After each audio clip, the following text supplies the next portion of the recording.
മറന്നു എന്ന് കരുതിയതൊക്കെ ഞാൻ ഓർത്തുപോയി.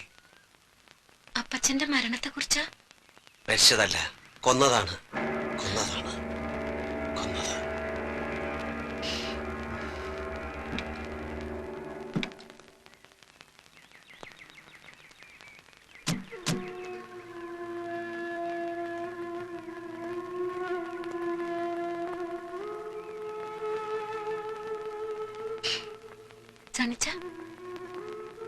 വാക്ക് പറഞ്ഞ് ഉറപ്പിച്ച ദിവസേ പെങ്ങളുടെ കല്യാണം നടത്താൻ വയ്യാണ്ട് വിഷമിച്ച ചാച്ചനെ ഇടവകയിലെ അച്ഛൻ സഹായിക്കാമെന്നേറ്റു.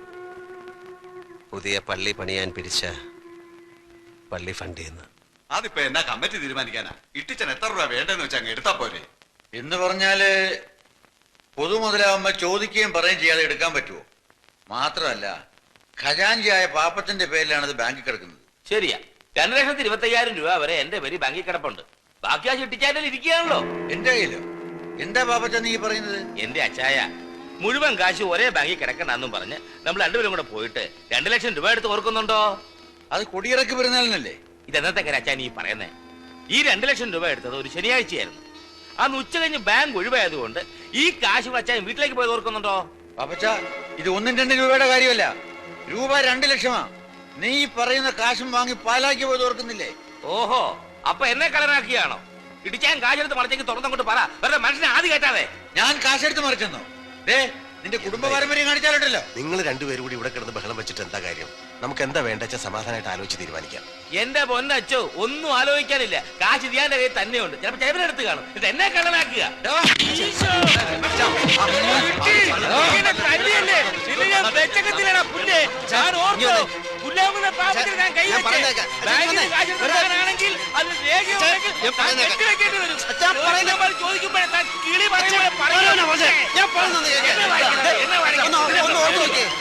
കള്ളം പറയത്തില്ല അച്ഛൻ എന്തോ തെറ്റ് പറ്റിയതാ. ശരിയാണ്, തെറ്റ് പറ്റിയത് എനിക്കാ. നിന്റെ അപ്പന്റെ പള്ളിക്കച്ചെടുത്ത് ഞങ്ങൾ കൊടുത്തു, അതാ ഞങ്ങൾക്ക് പറ്റിയ തെറ്റ്. കല്യാണം അടിയുന്നതൊക്കെ പിന്നെ നടത്താം. പെണ്ണ് കേൾക്കാനും വീട്ടിൽ നിൽക്കട്ടെ. അവളോടും പാടാ കാശുണ്ടാക്കാൻ വല്ല വഴി നോക്കാൻ.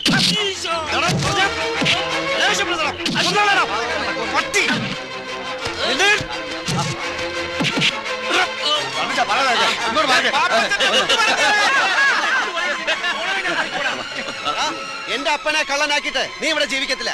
അടുത്ത പള്ളി കമ്മിറ്റിക്ക് മുമ്പ് കാശ് തിരികെ കൊടുത്തില്ലെങ്കിൽ അടുത്ത പെരുന്നാളിനെ കാണിക്കത്തില്ല. ഓടാ പുല്ലേ.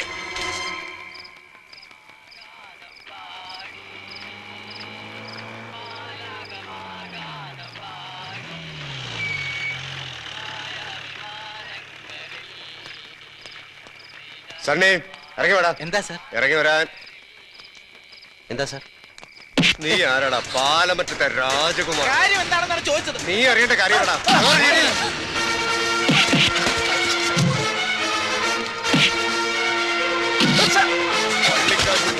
ഗുണ്ടായിസം കാണിക്കണ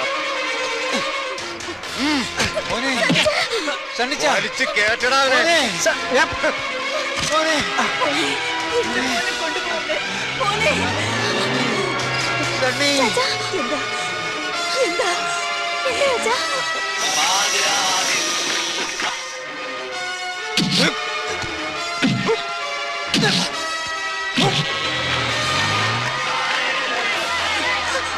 കർത്താവേ, റോഡ് ബ്ലോക്ക് ആയല്ലോ.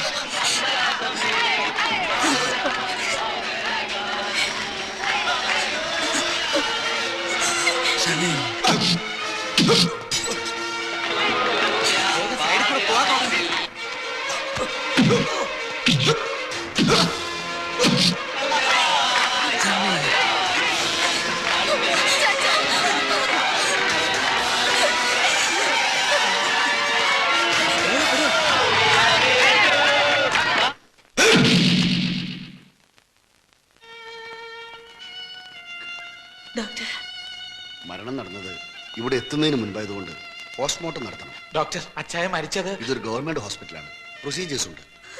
പിന്നെ എന്തെങ്കിലും കോംപ്ലിക്കേഷൻസ് വന്നാൽ അത് ഒഴിവാക്കാനാ.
പിതാവും പുത്രനും പരിശുദ്ധാത്മാവുമായ സർവേശ്വര, സകലത്തിന്റെയും നാഥനായ ദൈവം തന്റെ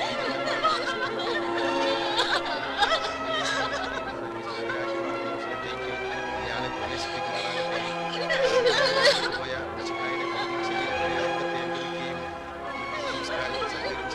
ഇയാളെ ബഹുമാനിക്കുകയും ചെയ്ത നിങ്ങളെല്ലാവരെയും ദൈവസമർത്ഥമായി അനുഗ്രഹിക്കുമാറാകട്ടെ. അവിടുത്തെ കൃപ നിരന്തരം നിങ്ങൾ വസിക്കുകയും അവിടുത്തെ കാര്യങ്ങൾ നിങ്ങൾ അനുഗ്രഹിക്കുകയും ചെയ്യട്ടെ. എപ്പോഴും എപ്പോഴും എന്നേക്കും.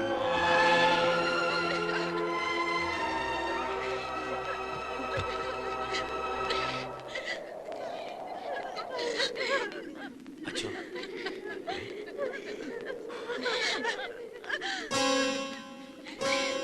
പാപ്പച്ച ഇത് ഇട്ടിച്ചന്റെ മരണം ആത്മഹത്യയാണെന്നുള്ളതിന്റെ പോസ്റ്റ്മോർട്ടം റിപ്പോർട്ടാണ്. പക്ഷേ ആസ്വദിക്ക് ഇവിടെ അടക്കണോ അതോ പാപ്പച്ച അതിന് ഇന്നലെ ഉണ്ടായ സംഭവങ്ങളൊക്കെ വെച്ച് നോക്കുമ്പോ പ്രശ്നം ഇവിടം കൊണ്ടൊന്നും അവസാനിക്കുന്നില്ല. പിന്നെ പോലീസ് അന്വേഷണമായി ശവം മാന്തലായി ആകെ കുളവാകും. എനിക്ക് എന്റെ തടി നോക്കണം. ഒരുമാതിരി മറ്റേ വർത്തമാനം പറയരുത്. എന്റെ മടി കിടന്ന ഇട്ടിച്ചായ മരിച്ചത്. വിഷം കഴിച്ചാലും മടി കിടന്ന് മരിക്കാൻ നീ പക്ഷേ എന്റെ അപ്പച്ചന്റെ ശവത്തോട് പക തീർക്കരുത്. നമ്മൾ തമ്മിൽ എന്തെങ്കിലും പ്രശ്നം ഉണ്ടെങ്കിൽ നമുക്ക് പറഞ്ഞു തീർക്കാം എങ്ങനെയെങ്കിലും. എന്റെ അപ്പച്ചനോട് ഇനി നമ്മൾ തമ്മിൽ എന്താടാ പ്രശ്നം? നീ എനിക്കിട്ടൊന്ന് തല്ലി, അത് ഞാൻ പോലീസിൽ പരാതിയും കൊടുത്തു. അത് വേറെ വിഷയം. പള്ളി വേറെ, പോലീസ് വേറെ. പക്ഷെ തിരുസഭയുടെ നിയമവും കാര്യങ്ങളും എല്ലാവർക്കും ബാധകമല്ലേ? ഇന്നിപ്പം നിന്നെ കൊണ്ട് കരഞ്ഞ് കാലൊടിപ്പിച്ച് ഇട്ടിച്ചാൻ ഇവിടെ അടയ്ക്കുന്നതിന് ഇരിക്കട്ടെ. പക്ഷെ നാളെ മുതൽ വിഷം നിന്ന് മരിച്ചവനെയും കെട്ടുത്തൂങ്ങി ചത്തവനെയും ഇവിടെ അടയ്ക്കേണ്ടി വരില്ലേ? മാനം മര്യാദയ്ക്ക് മരിച്ച അപ്പനപ്പന്മാരെ അടയ്ക്കിയ സിമിത്തേരിയായത്. ഇത്തരക്കാരെയൊക്കെ അടയ്ക്കൽ മനുഷ്യർ വെറുതെ ഇരിക്കുവോ? പാപ്പച്ചേ, ഡോക്ടർക്ക് പറ്റി എന്താ പിഴവ? ചാച്ചൻ പൈലിയുടെ മടി കിടന്ന മരിച്ചേ. അയ്യോടാ, ഡോക്ടർക്ക് പിഴവ് പറ്റാനോ? നമ്മുടെ അമ്പാർ നിരപ്പിൽ അവധുകുട്ടിച്ചാന്റെ മകൻ ആ പോസ്റ്റ്മോർട്ടം ചെയ്ത ഡോക്ടർ ജോർജ് വർഗീസ് ബഹുമിടുക്കനാ. അവൻ ഇങ്ങനൊരു സർട്ടിഫിക്കറ്റ് ഉണ്ടായി കൊടുത്തിട്ട് എന്നാ കിട്ടാനാ? അച്ഛേ, ചാച്ചനെ ഞങ്ങളുടെ കുടുംബ കല്ലറയിൽ അടക്കണം. ഇല്ലെങ്കിൽ മരണം വരെ ഞങ്ങളുടെ കുടുംബക്കാർക്ക് മനസമാധാനം കിട്ടത്തില്ല. എന്റെ ഭാഗത്ത് നിന്ന് എന്തെങ്കിലും തെറ്റുണ്ട് ക്ഷമിക്കണം. കുമുസാരോ മാനസാന്തരമൊക്കെ പിന്നെയാവും. പള്ളിക്കാർ ഇട്ടിച്ചാന്റെ പേരില് സാമ്പത്തിക ക്രമക്കേടിന് കേസ് കൊടുക്കാൻ പോകുന്ന സ്ഥിതിക്ക് നാളെ ആരെങ്കിലും ഞാൻ തല്ലിക്കൊന്നും പറഞ്ഞ് പോലീസ് കേസ് കൊടുത്താലോ? അടയ്ക്ക ശവം പിന്നെയും മാന്തേണ്ടി വരും. ചിമിത്തെല്ലാം അത് വലിയ പൊല്ലാപ്പാകുന്നേ. പിന്നെ ഞങ്ങൾ ഇടവക്കാരെ വാക്ക് കേൾക്കാതെ അച്ഛന് ചിമിത്തൽ നടക്കണമെങ്കിൽ അയക്കോ. ഞാൻ കാര്യം പറഞ്ഞു. പിന്നത്തെ കാര്യമൊക്കെ ഞാൻ നോക്കിക്കോളാം. ഇട്ടിച്ചനെ ഇവിടെ അടയ്ക്കാം. വേണ്ടച്ചോ, ആരുടെ ഔദാര്യം വേണ്ട. എന്റെ അപ്പനെ തെമ്മാടിക്കുഴിയിൽ അടയ്ക്കാ മതി. വിഷം തിന്ന് ചത്തവന് തിരുക്കർമ്മങ്ങൾ കൊടുക്കാൻ പാടില്ല എന്ന നിയമമുള്ളപ്പോ അച്ഛനായിട്ട് തെറ്റിക്കണ്ട. സന്നിക്കുട്ടി വേണ്ട. ഇടവക പ്രമാണിമാരുടെ കാല് പിടിച്ച് എന്റെ അപ്പനെ ഇവിടെ അടയ്ക്കുക. അപ്പന്റെ ആത്മാവ് പോലും എന്നോട് പൊറുക്കില്ല. നീ കോഴ കൊടുത്ത് വാങ്ങിച്ച ഈ കള്ള സർട്ടിഫിക്കറ്റ് തിരുത്താൻ പല മറ്റത്തേർക്ക് ഇന്ന് ഗതിയില്ല. പക്ഷെ എന്റെ ദേഹത്തൊഴുകുന്നത് ഈ ഹൃദയം പൊട്ടി മരിച്ചു കിടക്കുന്ന സാധു മനുഷ്യന്റെ രക്തമാണെങ്കിൽ ഇതിന് ഞാൻ നിന്നോട് എന്തെങ്കിലും കണക്ക് തീർക്കും. ഓർത്തോ? പൈലി പോടാ. തെമ്മാടി പറമ്പിൽ കയറാൻ നാണമുള്ള ഒരുത്തൻ ഈ പെട്ടി തുറന്ന. വേണ്ടച്ചോ, വേണ്ട.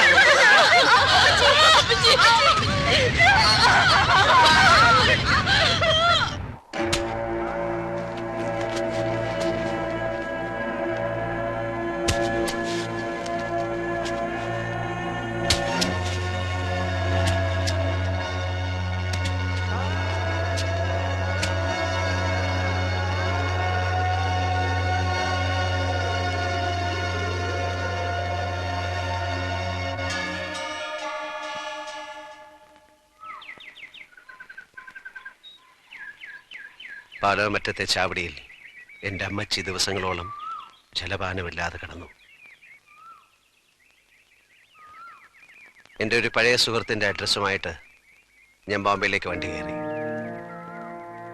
ദിവസങ്ങളോളം മേൽവിലാസക്കാരനെ തേടി ഞാൻ നടന്നു, കണ്ടില്ല. പട്ടിണി കിടന്നത് 1-2 ദിവസങ്ങളല്ല, ആഴ്ചകളോളം.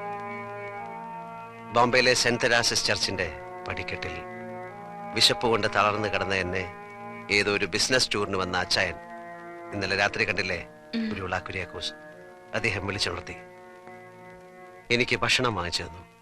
ഒരച്ഛനെ പോലെ, ഒരു ജ്യേഷ്ഠനെ പോലെ എന്നെ സ്നേഹിച്ചു. എന്നെ ഇവിടെ കൊണ്ടുവന്നു. ഒരു ഈസ്റ്റർ ദിവസം അച്ചായൻ എനിക്ക് തന്ന $5000 വെച്ച് ഈ സണ്ണി ബിസിനസ് തുടങ്ങി. സണ്ണിയുടെ പോക്കറ്റിലെ ആയിരങ്ങൾ 10,000-ങ്ങളായി. ലക്ഷങ്ങളുടെയും കോടികളുടെയും കണക്കുകൾ പാലോമറ്റത്തെ സണ്ണിച്ചന്റെ വിരൽ തുമ്പുകൾ. പക്ഷെ നഷ്ടമായതൊന്നും തിരിച്ചു നേടാൻ കഴിയില്ല എന്നെനിക്ക് മനസ്സിലായി. നാട്ടിൽ നിന്ന് വന്ന ആദ്യത്തെ കത്തിൽ നിന്ന് ഞാൻ അറിഞ്ഞു മോളിക്കുട്ടി കന്യാസ്ത്രീയാകാൻ തീരുമാനിച്ചു.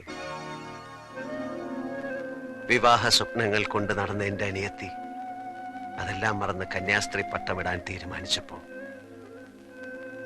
ഞാൻ തോറ്റു. നൊമ്പരങ്ങളെല്ലാം ഉള്ളിലൊതുക്കി ഞാൻ ഇന്നും ഉയരങ്ങൾ കീഴടക്കും.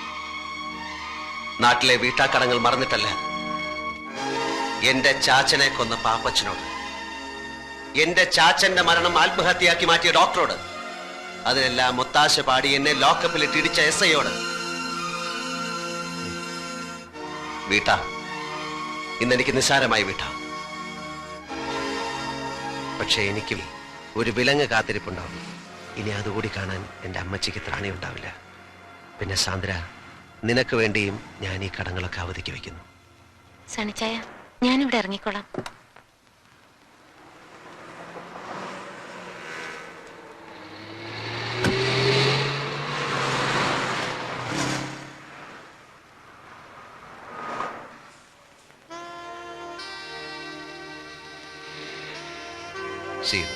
See you tomorrow. നാളെ ഞങ്ങൾ വരുന്നുണ്ട് നിന്റെ പപ്പയെ കാണാൻ, കണ്ട് കല്യാണം ഉറപ്പിക്കാൻ. ബൈ.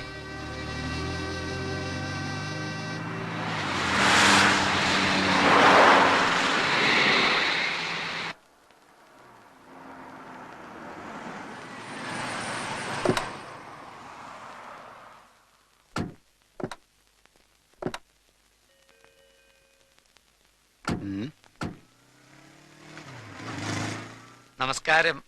ജോൺ വാളൂക്കാരൻ? അതെ, ഞാൻ തന്നെ. വരൂ. വരൂ.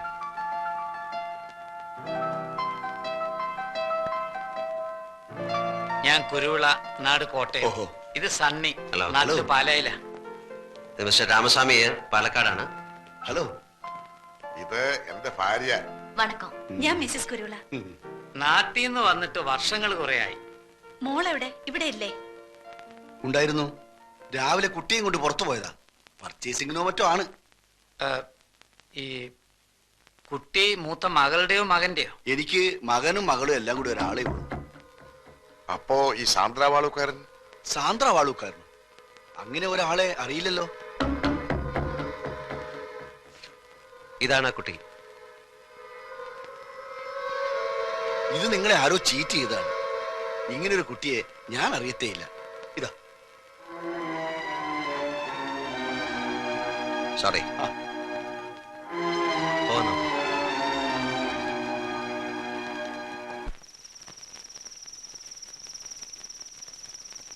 നമുക്ക് നാളെ കൂടി ഒന്ന് അന്വേഷിക്കാം.